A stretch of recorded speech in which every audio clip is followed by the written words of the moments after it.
اعوذ باللہ من الشیطان الرجیم، بسم اللہ الرحمن الرحیم۔ السلام علیکم ورحمۃ اللہ وبرکاتہ۔ جمعہ مبارک کے 15 مسنون اعمال۔ حدیث مبارکہ میں جمعے کے فضائل کو حاصل کرنے کے لیے اعمال بھی ذکر کیے گئے ہیں۔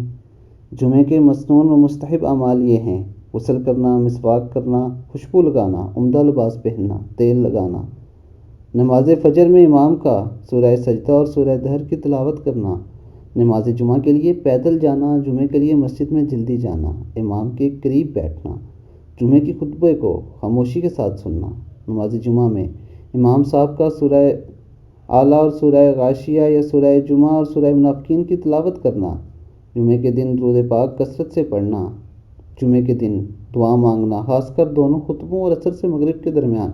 دونوں خطبوں کے درمیان دعا صرف دل ہی دل میں کی جائے، زبان سے نہیں، نہ ہی اس کے لیے ہاتھ اٹھائے جائیں۔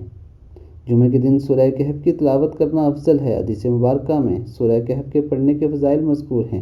نبی کریم صلی اللہ علیہ وآلہ وسلم نے ارشاد فرمایا کہ جو شخص جمعے کے روز سورہ کہف پڑھے گا وہ اگلے 8 دن تک ہر فتنے سے محفوظ رہے گا، حتیٰ کہ اگر دجال نکل آیا تو اس کے فتنے سے بھی محفوظ رہے گا۔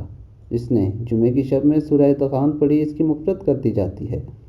باقی رہا یہ کہ اعمال کب ادا کیے جائیں، تو اس کے لیے کچھ اعمال تو وقت کے ساتھ خاص ہیں، ان اعمال کو اسی وقت ادا کیا جائے۔ باقی جن اعمال میں وقت کی قید نہیں، وہ جمعرات کو غروب آفتاب کے بعد سے جمعے کے دن غروب آفتاب سے پہلے تک کسی بھی وقت ادا کر سکتے ہیں۔